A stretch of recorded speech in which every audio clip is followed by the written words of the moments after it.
ಈ set of 8 ಐಟಮ್ಗೆ ನಾನು pay ಮಾಡಿದ್ದು ಬರೀ 160 ರೂಪಾಯಿ. ಎಲ್ರಿಗೂ ನಮಸ್ಕಾರ, welcome back to my video. ಕಸಾನೆಲ್ಲ ಅಂದ್ಕೊಂಡು ಎಲ್ಲ ಕೆಲಸಗಳನ್ನ ಮುಗಿಸ್ಕೊಂಡು ಕಿಚನಿಗೆ ಬಂದೆ. ನಾನು ತಿಂಡಿ ಮಾಡ್ತಿದ್ರೆ ವಾಸು ಸಿಯಾಂಶ್ನ ಆಟ ಆಡಿಸ್ತಾ ಇರ್ತಾರೆ. ಇವತ್ತಿನ ತಿಂಡಿಗೆ ಚಪಾತಿ ಟೊಮೆಟೊ ಗೊಜ್ಜು ಮಾಡಿದ್ದೆ.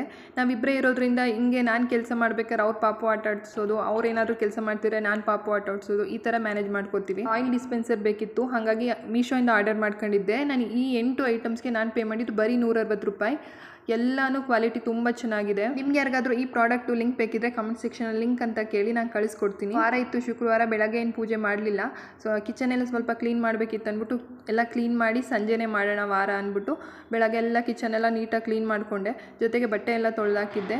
ನಾನು ಫ್ರೆಶ್ ಅಪ್ ಆದಮೇಲೆ ಅವನ್ನೆಲ್ಲ ಎತ್ಕೊಂಡು ಸಂಜೆ ಪೂಜೆ ಮಾಡಿದೆ. ಅಷ್ಟರಲ್ಲಿ ಅಮ್ಮ ಬರ್ತಿದ್ದೀನಿ ಅಂದರು. ಅವ್ರನ್ನ ಕರ್ಕೊಂಬರೋಕ್ಕೆ ಅಂತ ಹಂಗೆ ವಾಕಿಂಗ್ ಹೋದೆ. ಮನೆಗೆ ಬಂದಮೇಲೆ ಅವ್ರು ಪಾಪುನ ಆಟ ಆಡಿಸ್ತಿದ್ರು. ಸೊ ಅವ್ರು ತಂದಿದ್ದ ಐಟಮ್ಸ್ನೆಲ್ಲ ನಾನು ಎತ್ತಿಡ್ತಾ ಇದ್ದೆ. ಉಪ್ಪಿನಕಾಯಿ, ಮಜ್ಜಿಗೆ, ಈ ಮಾವಿನಕಾಯಿ ಮತ್ತು ನುಗ್ಗೆ ಸೊಪ್ಪು ಎಲ್ಲ ತಂದಿದ್ದು. ವಾಸನು ಬಂದರು, ಕಾಫಿ ಮಾಡೋಕ್ಕಿಟ್ಟೆ. ಜೊತೆಗೆ ಅವ್ರು ತಂದಿದ್ದು ನುಗ್ಗೆ ಸೊಪ್ಪನ್ನ ಬಸಾರು ಮಾಡೋಣ ಅಂತ ರೆಡಿ ಮಾಡಿದೆ. ಆಮೇಲೆ ಊಟ ಮಾಡ್ಕೊಂಡು ಹೋಗಿ ನೆನೆ ಆರ್ಡರ್ ಕೊಟ್ಟು ಸ್ಪೆಕ್ಸ್ ತೊಗೊಂಡು ಬಂದ್ವು. ವ್ಲಾಗ್ ಇಷ್ಟ ಇದ್ರೆ ಲೈಕು, ಶೇರು, ಫಾಲೋ ಮಾಡೋದು ಮರಿಬೇಡಿ.